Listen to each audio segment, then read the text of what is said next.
आज हमारे साथ में है बहुत ही सक्सेसफुल यूट्यूबर जिनके चैनल का नाम है asset Yogi. Please give an energetic and warm welcome to the one and only Mukul ji.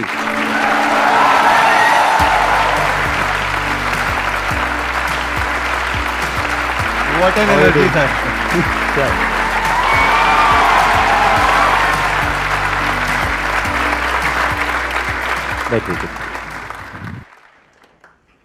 YouTube creators के लिए ये वैसा वाला प्लेटफॉर्म हो गया है जैसे टीवी वाले सब लोग कपिल शर्मा शो में जाना चाहते हैं। हाँ। I think all creators want to come here. अरे थैंक यू सो मच जी, thank you so much for coming. तो अब आप कोई भी क्वेश्चन पूछ सकते हैं इनसे जो भी आपके माइंड में है फाइनेंस से रिलेटेड। सर मेरा क्वेश्चन ये है कि मैं अभी प्रिपरेशन कर रही हूँ बट मेरे घर से जैसे कुछ पैसे आते हैं लेकिन मैं चाहती हूँ कि मैं उनको कहीं इन्वेस्ट करूँ क्योंकि पैसे बच जाते हैं बट मुझे पता नहीं रहता है कि मैं कैसे इन्वेस्ट करूँ, जिस वजह से कभी कभी ऐसा होता है कि अननेसेसरी खर्चे हो जाते हैं बहुत ज़्यादा। तो मैं ये पूछना चाहती हूँ कि उस चीज़ को मैं तो देखिए आई थिंक सबसे पहले ना आपको अपने लर्निंग पे ध्यान देना चाहिए। आप कोई भी इन्वेस्टमेंट उठा लीजिए, मान लीजिए आप म्यूचुअल फंड्स में इन्वेस्ट करना चाहते हैं, स्टॉक मार्केट में इन्वेस्ट करना चाहते हैं जहां अच्छे रिटर्न्स मिलते हैं तो आपका जो भी पैसा आ रहा है उसको है ना आप एक अपना लर्निंग किटी बना के चलिए। क्योंकि इतना बड़ा कैपिटल नहीं है ये कि आप ये सोचें कि मैं इससे करोड़पति बन जाऊं, है ना। तो आपको पहले ध्यान देना है कि मेरी कैपिटल कैसे बड़ी हो। तो कैपिटल बड़ी करने के लिए क्या करना होगा, आपको पहले सीखना होगा। सो आप एक छोटी शुरुआत कीजिए, इसको आप ना एक लर्निंग एक्सपीरियंस में आप इन्वेस्ट कीजिए। आप कहीं पे एक छोटा सा अकाउंट खोलिए जहां पे भी आप इन्वेस्ट करना चाहते हैं, आप म्यूचुअल फंड्स में करना चाहते हैं, स्टॉक्स में करना चाहते हैं, चाहे गोल्ड में करना चाहते हैं, आजकल आप डिजिटल गोल्ड भी खरीद सकते हैं, बहुत सारे ऑप्शंस हैं, बॉन्ड्स में करना चाहते हैं, सारी चीजें आज की डेट में ऑनलाइन होती हैं। तो आप मेरे हिसाब से लर्निंग पे थोड़ा सा ज्यादा ध्यान दीजिए और एकदम से हमें ये नहीं सोचना चाहिए कि एकदम से हम सडनली करोड़पति बन जाएं। मैं यहाँ पे थोड़ा सा ऐड करना चाहूंगा अपना जो स्टैंड पॉइंट है। Okay sir. आपकी कोई स्टेबल जॉब नहीं है, ना कोई बिजनेस है, ना कहीं से कोई पैसा आ रहा है, ये जो पैसा आ रहा है घर से आ रहा है। घर से आ रहा है। तो मैं अभी इस पैसे को यूज करूंगा अपनी स्किल को अपग्रेड करने के लिए। फॉर एग्जाम्पल आप कहते हैं कि मेरे को अभी जो मैं कर रही हूँ वो तो मैं कर ही रही हूँ, उसके साथ साथ में मेरे को कम्युनिकेशन स्किल्स को बेटर करना है, तो उसके लिए आप कहीं पर कोई कोर्स ज्वाइन कर सकते हैं। कम्युनिकेशन स्किल्स के लिए, सेल्स एंड मार्केटिंग के लिए और सब चीजों के लिए शॉर्ट टर्म कोर्सेज होते हैं बहुत सारे। तो वहां पर आप जाएंगे, वहां पे और तरह तरह के लोग आपको मिलेंगे। मानो वीकेंड पे क्लासेस हो रही हैं, तो वहां से जब आप सीखोगे तो उसकी जो रिटर्न आएगी लॉन्ग टर्म में, मानो अगर आपको सैलरी मिलने वाली है 50,000 रुपए और इसकी वजह से ये जो आप अलग अलग कोर्सेज करोगे उसकी वजह से वो बढ़ करके हो जाती है 70,000 रुपए, तो ये सिर्फ 20,000 रुपए नहीं है। 20,000 इंटू 12 कितना हुआ? 2,40,000 रुपए। 2,40,000 रुपए हर साल का, तो 10 साल में कितना हुआ? 24 लाख नहीं, बहुत ज्यादा हो जाएगा। Do not waste your time और मनी ऑन थिंग्स जो कि आपको कोई रिटर्न नहीं देने वाली। वो क्या हो सकता है, हमने खर्च दिया, मानो कपड़ों पे खर्च दिया, इस पे खर्च दिया, उस पे खर्च दिया, तो वो तो एक्सपेंस ही हो गया। दूसरा है आपने इन्वेस्ट कर दिया म्यूचुअल फंड में, यहां पे वहां पे। मैं कह रहा हूं दोनों ही मत करो। मेरे अकॉर्डिंग आप अभी पैसा लगाओ अपने आप को और बेटर बनाने में in terms of a candidate, अगर आगे जाकर के आपको जॉब करनी है तो। और साथ में आई थिंक जैसे आप इंटरेस्ट कह रहे हैं, अगर इन्वेस्टिंग में ही इंटरेस्ट है तो उसके अंदर भी आप लर्निंग कर सकते हैं, उसमें भी आपका स्किल सेट बढ़ ही रहा है। है ना। जैसे सर ने बोला कि आप अपने स्किल्स बढ़ा रहे हैं, आप जो भी अपस्केलिंग कर रहे हैं वो अपस्केलिंग आपकी इन्वेस्टिंग में भी हो सकती है if that is your interest. Otherwise yes definitely upscaling में जो रिटर्न्स हैं वो तो किसी में नहीं हो सकता। वॉरेन बफेट भी यही बोलते हैं कि उसमें तो इनफाइनाइट रिटर्न्स हो सकते हैं, कोई लिमिट थोड़ी है उसकी। बट अगर आपका उस अपस्किलिंग में इन्वेस्टिंग एक एरिया है जो एरिया ऑफ इंटरेस्ट है, आप उसके अंदर भी सीख सकते हैं। Okay sir, thank you sir. मैं एक बार आपसे कुछ क्वेश्चंस पूछना चाहूंगा, मेरे माइंड में कुछ क्वेश्चंस आ रहे हैं कि आपका खुद का जो इन्वेस्टमेंट पोर्टफोलियो है वो क्या है, कितना कितना परसेंटेज कहाँ पे आपने इन्वेस्ट किया? बड़ा ये हाँ, मैंने 2-3 बार इसका इनफैक्ट आंसर भी किया है। और ये ना मेरा भी जैसे ये एज ग्रुप है ना, मेरा हर एज ग्रुप में चेंज होता रहा है पोर्टफोलियो। सो स्टार्टिंग जो मेरी हुई थी, मुझे स्टॉक्स का उतना ज़्यादा एक्सपोजर नहीं था, मेरी स्टार्टिंग हुई रियल एस्टेट से।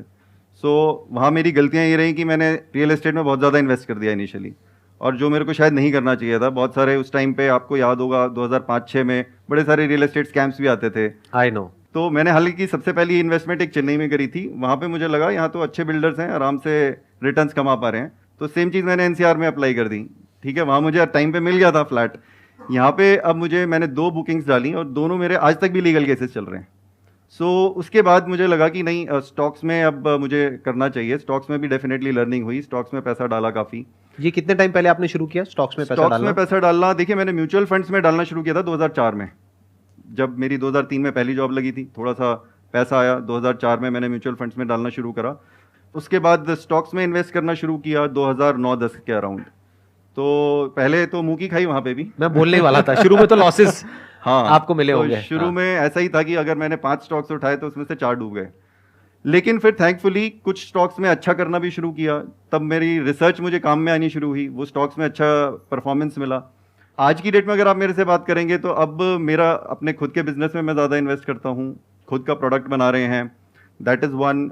नंबर 2, स्टार्टअप्स में भी मैं इन्वेस्ट करता हूँ, क्योंकि पब्लिकली लिस्टेड कंपनीज में आपको जो लो बेस का इफेक्ट है वो थोड़ा कम देखने को मिलता है, क्योंकि स्टार्टअप्स में जब आप जैसे इन्वेस्ट करते हैं तो वो बहुत अर्ली स्टेज में आप इन्वेस्ट कर लेते हैं, और अगर आपको लगता है कि ये मेरे फिलॉसफी से मैच करता है तो आप उसमें इन्वेस्ट कर सकते हैं। तो अगर मेरे इस साल का आप पूछेंगे तो मेरा 100% पैसा इक्विटी में जा रहा है अभी। तो इक्विटी इन द सेंस कि Equities स्टार्टअप्स में जा रहा है एज एन एंजल इन्वेस्टर, या फिर स्टॉक्स में जा रहा है, या म्यूचुअल फंड में जा रहा है? बिजनेस इज ऑल्सो इक्विटी, मैं अपने Right. धंधे में भी वो इन्वेस्ट कर आपके रहा हूँ, अपने बिजनेस में आप कर रहे हो, उसमें तो 70-80% जा रहा है। तो 70-80% आपके अपने बिजनेस में चला गया, बाकी का जो बचा 20-30% वो कहाँ जाता है?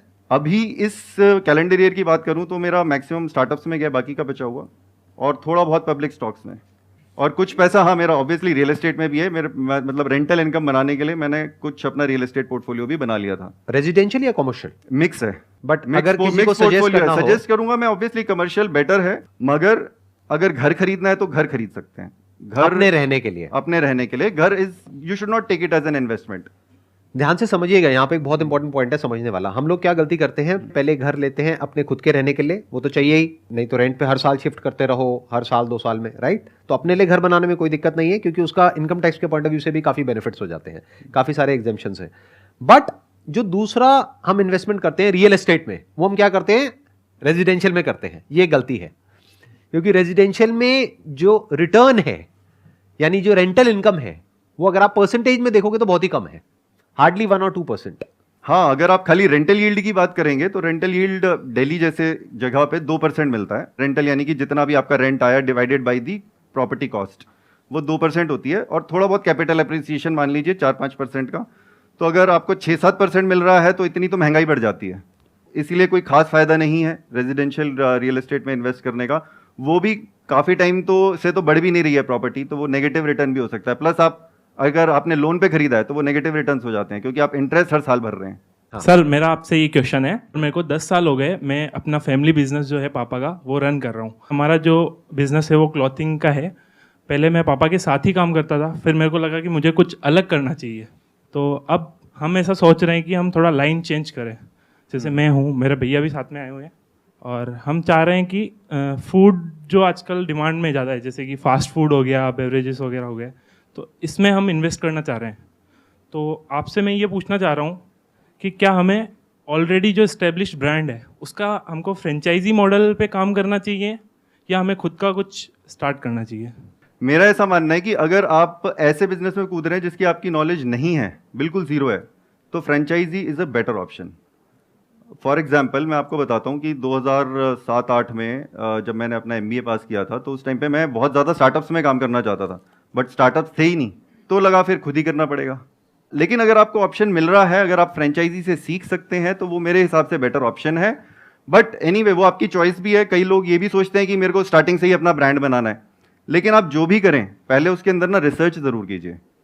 अगर आप अपना खुद का भी ब्रांड बना रहे हैं तो 1 साल तक ना आप उसको स्टार्ट मत करना, आप पहले 1 साल तक उसके बारे में पढ़ाई करना कि बाकी लोगों ने कैसे किया, ब्रांड कैसे बनाया। और जैसे आप अपनी एग्जिस्टिंग बिजनेस के अंदर भी जो प्रॉब्लम फेस कर रहे हैं, वो शायद कहीं ना कहीं ब्रांड नहीं है, आप बहुत सारे लोगों के साथ कंपीट कर रहे हैं। Yes sir. तो चाहे आप अपने क्लोथिंग की बात करें, बिजनेस की, जब आप ब्रांड बनाएंगे तो नेचुरली लोग अट्रैक्ट होंगे। और ब्रांड बनाना सर ओवरनाइट खेल नहीं है, उसमें टाइम लगता है, उसमें सालों लग जाते हैं। Sandeep Maheshwari is not an overnight brand. 10 साल हो गए हैं इनको शायद यूट्यूब पे ही, राइट, 10 साल हो गए। यहाँ पर मैं भी थोड़ा सा ऐड करता हूँ कि आप ये कह रहे हो कि अभी 10 साल का आपको एक्सपीरियंस है, आपको और आपके ब्रदर को, आपके ब्रदर भी आए हुए हैं साथ में, राइट? थोड़ा सा आप लोग मेरे को बताइए अपने बिजनेस के बारे में। सर मेरे फादर जो है वो पिछले 30 साल से बिजनेस कर रहे हैं क्लोथिंग का, और हमने रेडीमेड का स्टार्ट किया। इनिशियली तो मेरा भाई भी उनके साथ ही था क्लोथिंग में, और पिछले 4 या 5 साल से हम गारमेंट्स का काम कर रहे हैं। गारमेंट्स किस तरह के? वुमेन के, मेन के? फैमिली शोरूम है जिसमें किड्स का भी मिलता है और मेंस का और लेडीज़ का सब मिलता है। किड्स का भी है, मेन का भी है, लेडीज का भी है जी। आपने कहीं पे शॉप खोल रखी है या कोई शोरूम खोल रखा है? जी सर। तो अभी हमारे टोटल 4 काउंटर हो रखे हैं, जिसपे एक पे मेरे पापा बैठते हैं, एक पे मैं बैठता हूँ, एक पे मेरा भाई बैठता है और एक मेरे बड़े पापा का काउंटर भी है। लेकिन अब ओवर द टाइम हमको ये फील हुआ है कि इसके अंदर ना सबसे बड़ी प्रॉब्लम होती है रेडीमेड गारमेंट में डेड स्टॉक की। स्टॉक बहुत डेड होता है और हमको इन्वेस्ट बहुत करना पड़ता है, स्टॉक बहुत रखना पड़ता है, क्योंकि हर कस्टमर को आज ऑप्शंस चाहिए। ऑनलाइन बिजनेस स्पेशली जब से आ गया है कि हमको और भी दिखाओ और भी दिखाओ, तो हमको ऐसा फील हो रहा है कि ये थोड़ा ट्रेडिशनल वे है। हमने इसको ट्राई भी किया हम ऑनलाइन लेवल पे करें, लेकिन उसमें थोड़ी डिफिकल्टी ज़्यादा हो रही है। उसमें किसी एक पर्टिकुलर डिज़ाइन को भी हमको कंटिन्यू करना पड़ता है। तो हम सोच रहे हैं कि अभी जो मार्केट में सबसे ज़्यादा हॉट, जो सबसे डिमांडिंग चीज़ है वो है F&B। तो हम सोच रहे हैं कि इसका हम स्टार्ट करें। तो अभी यही कन्फ्यूजन था दिमाग में, और हम ये जो कर रहे हैं इसमें हम थोड़ा बहुत हमारा इन्वेस्ट करें, लेकिन मेजर पार्ट इसमें हम कहीं से लोन ले रहे हैं। तो जो आप नया काम करने वाले जी। हैं F&B से रिलेटेड, राइट? चाहे फ्रेंचाइजी लेंगे चाहे अपना करेंगे। जी सर। तो हम केवल उस ब्रांड पे, फ्रेंचाइज पे एक ट्रस्ट करके कि नहीं ये ऑलरेडी एस्टेब्लिश्ड है, हमको इतना, जैसे कि हमारा बैकग्राउंड भी नहीं है इसका, तो वो सब रेसिपीज़ वगैरह हमारे को ट्रेनिंग सब वो देके देंगे, तो हम उन पर ट्रस्ट कर रहे हैं। और हम ये सोच रहे हैं कि उनका मतलब अच्छे खासे आउटलेट्स है, तो हम उनका काम करेंगे तो हमको रेवेन्यू भी अच्छा मिल जाएगा। तो ये चीज़ भी पूछनी थी। हाँ, अब यहाँ पर मैं आपकी जगह होऊंगा तो क्या करूंगा? मैं आपको बस ये बोल रहा हूँ, मैं आपको ये नहीं कह रहा कि आप ये करो ये मत करो। I am not giving you an advice और कंसल्टेंसी और एनीथिंग ऑफ दैट सॉर्ट, ठीक है? तो अगर मैं आपकी जगह होऊंगा तो मैं क्या करूंगा? मैं F&B में कभी भी नहीं जाऊंगा। क्यों? क्योंकि मेरा 10 साल का एक्सपीरियंस किस में है? 10 भी क्या बल्कि 30 साल का एक्सपीरियंस है, अगर देखा जाए तो आपकी पूरी फैमिली का गारमेंट्स में है। रोटी कपड़ा मकान।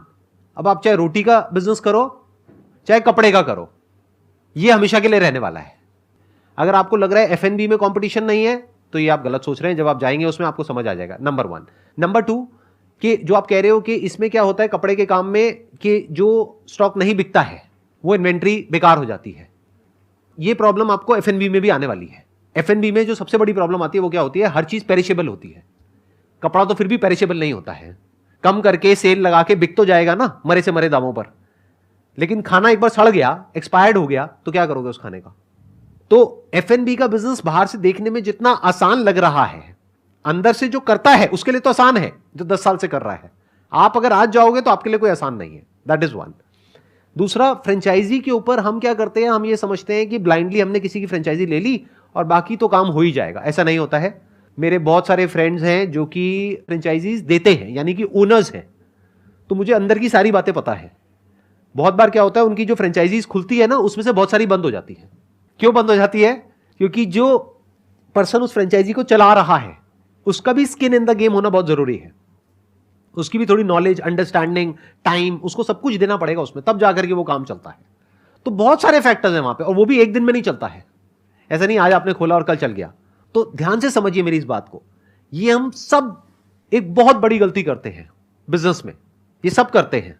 हम क्या करते हैं? अपनी लाइन को चेंज करने के बारे में सोचते हैं जब इस लाइन में प्रॉब्लम आती है। अरे जो भी प्रॉब्लम आ रही है ये आपकी अपनी लाइन है। इसको ऐसे देखो, आपकी अपनी एक जिंदगी है, मेरी अपनी एक जिंदगी है। आप कहोगे यार इसकी जिंदगी बहुत बढ़िया है, क्यों? दूर से देख रहे हो। अगर 2 दिन के लिए हम अपनी बॉडीज एक्सचेंज कर लेना, हमारी ब्रेन्स आपस में कनेक्ट हो जाती है।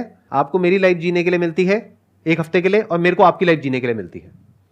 आपको क्या लग रहा है यहां पर इस बॉडी में आने के बाद में आपको बहुत मजा आने वाला है? ज़्यादा फ्रस्ट्रेशन मिलेगा और ज्यादा फ्रस्ट्रेशन हो जाएगा। आपको लगता है मैं इतना फ्रस्ट्रेटेड हूं अपनी जिंदगी से?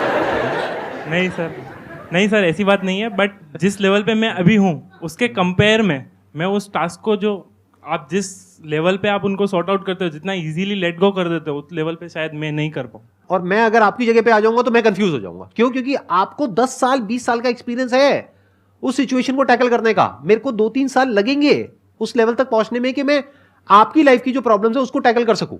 मैं अपनी लाइफ की प्रॉब्लम्स को तो टैकल कर सकता हूं, आपकी लाइफ की कैसे करूंगा? तो ये F&B के चक्रों से बाहर आ जाओ। या मैं आपको ये नहीं कह रहा आप बाहर आ जाओ, अगर मैं होता तो मैं इन चक्रों में नहीं पड़ता। मैं क्या करता? अपनी लाइन है, 10-20 साल का, 30 साल का एक्सपीरियंस है, इस लाइन में बहुत कुछ किया जा सकता है। आपको एक मजेदार बात बताऊं, बहुत कमाल की, मजा आ जाएगा सुन करके। इस वक्त I can give it to you on a blank piece of paper in writing, कि जो लोग F&B में लॉसेज उठा रहे हैं, यानी कोविड की वजह से बहुत सारे लोगों के रेस्टोरेंट्स बंद हुए हैं, वो भी पता है क्या सोच रहे होंगे अपने घर में बैठ करके? कि मेरे को क्लोथिंग का काम करना है, गारमेंट इंडस्ट्री में आना है, ये काम बढ़िया है, ये कहां मैं F&B के चक्करों में पड़ गया।